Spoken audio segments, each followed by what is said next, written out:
Hey guys, Shilendra here back with another video. इस video में बात करने जा रहे हैं यार अपन बोटल नेकिंग के बारे में। बोटल नेकिंग क्या होती है ये मैं आपको बताऊंगा। किस तरीके से बोटल नेकिंग आपके पीसी परफॉर्मेंस को स्लो कर देती है ये मैं बताऊंगा, और काफ़ी सारी बोटल नेकिंग से जुड़ी हुई बातें मैं आज बताने जा रहा हूँ। तो यार अगर आपको वीडियो पसंद आया तो वीडियो को बिल्कुल लाइक कर देना और चैनल को तो बिल्कुल सब्सक्राइब कर देना, क्योंकि सब्सक्राइबर बढ़ ही नहीं रहे हैं यार, दुख होता है और दुखद बात भी है यार। तो चलते हैं सीधा वीडियो में। तो सबसे पहले बोटल नेकिंग क्या है। बोटल नेकिंग सिंपल चीज़ है दोस्तों। मान लीजिए आपके पास रैम है और आपके पास सीपीयू है। अब दोनों ये इंडिपेंडेंटली एग्जिस्ट नहीं कर सकते। रैम प्रोसेसर के बिना नहीं चल सकती, प्रोसेसर रैम के बिना नहीं चल सकता। ऐसा क्यों होता है दोस्तों? क्योंकि रैम डेटा भेजती है प्रोसेसर को, जिससे प्रोसेसर उस डेटा को प्रोसेस करके रैम में वापस भेजे और रैम आपको स्क्रीन पे आउटपुट दिखाए। ये काम होता है दोस्तों प्रोसेसर और रैम का।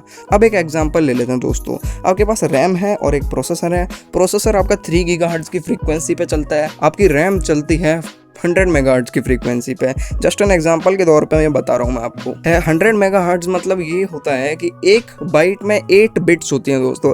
एक बाइट में 8 बिट्स होती हैं। इसका मतलब अगर अपन बोल रहे हैं कि 100 मेगाहर्ट्ज की किसी रैम की फ्रीक्वेंसी है, इसका मतलब 100 इंटू 8 वो MBs पर सेकेंड ट्रांसफ़र कर सकता है। मतलब किसी रैम की अगर 100 मेगाहर्ट्ज की फ्रीक्वेंसी है, इसका मतलब वो 800 MBs पर सेकेंड ट्रांसफ़र कर रहा है प्रोसेसर को प्रोसेस करने के लिए। तो मान लीजिए 100 मेगाहर्ट्ज की रैम ने कुछ डेटा भेजा, 800 MBs पर सेकेंड वो डेटा भेज पा रही है, और प्रोसेसर आपका 3 गीगाहर्ट्ज की फ्रीक्वेंसी पे काम चल रहा है, और रैम आपकी 2 GB की है मात्र। अब आपकी प्रोसेसर में तो इतनी ताकत है कि वो धमाधम निकाले जाएगा, डेटा को प्रोसेस करा जाएगा, लेकिन आपकी रैम में इतनी ताकत नहीं है कि वो डेटा को इतनी जल्दी उसको भेज पाए, आपके प्रोसेसर को कमांड कर पाए कि आप ये करो। तो आप प्रोसेसर चाहे i9 लगा दो, आप राइजन का बड़े से बड़ा लगा दो, अगर आपकी रैम घटिया है तो हार्डवेयर बोटल नेक करेगा और स्लो ही चलेगा दोस्तों। इसी चीज़ को बोटल नेक कहते हैं। कोई भी इस केस में जब CPU रैम को आउट परफॉर्म कर रहा है, रैम नहीं बता पा रही CPU को कि क्या काम कर, CPU को वेट करना पड़ रहा है कि रैम उसको इंस्ट्रक्शंस दे, तब CPU उस इंस्ट्रक्शंस को फॉलो करेगा। इसी चीज़ को अपन बोटल नेकिंग कहते हैं। अब रैम रैंडम एक्सेस मेमोरी है। इसका मतलब वो टेम्परेरी डेटा को स्टोर करती है। जैसे ही आपका कंप्यूटर शट डाउन हुआ, सारी डेटा रैम में से लॉस्ट हो जाती है। आपकी रैम करती क्या है ना, जो भी आप इनपुट देते हो उसको हार्ड डिस्क में से निकालती है और रैम में स्टोर कर लेती है। अगर आपकी 2 GB की रैम है मान लो, तो 2 GB डेटा मतलब 01 बिट्स की फॉर्मेट में, 010101 बाइनरी डिजिट्स की फॉर्मेट में रैम में स्टोर्ड है। अब मान लो आपकी रैम ने इतना डेटा ले लिया है कि उसके पास हार्ड डिस्क से डेटा लेने की अब जगह ही नहीं बची। 2 GB की 2 GB पूरी आपके रैम में भर गया, तो क्या होगा दोस्तों? अब मैंने आपको बताया रैम इंस्ट्रक्शंस देने के लिए भेजती है प्रोसेसर पर डेटा को। अब डेटा प्रोसेस होकर रैम के पास वापस एग्जीक्यूट होती है। तो दोस्तों ये पूरा प्रोसेस होता है किसी भी डेटा को एग्जीक्यूट करने का। तो अब होगा क्या, जब आपकी रैम भर जाएगी, रैम आपकी जो डेटा एग्जीक्यूट हो चुकी है उसको हार्ड डिस्क में वापस भेजेगी, और उसके पास 2 काम हो जाएंगे। अब एक तो वो प्रोसेसर को डेटा भेज रही है, इंस्ट्रक्शंस भेज रही है कि भाई ये प्रोसेस कर, और दूसरा वो हार्ड डिस्क को डेटा भेज रही है, क्योंकि उसकी स्पेस जो है वो बढ़ चुकी है, वो आगे डेटा ले ही नहीं सकती हार्ड डिस्क से। तो आपका कंप्यूटर इस केस में बहुत ही ज़्यादा स्लो हो जाएगा और आपको बहुत ज़्यादा परेशानी फेस करने को मिल सकती हैं। अब बात कर लेते हैं ग्राफिक कार्ड और प्रोसेसर के बारे में।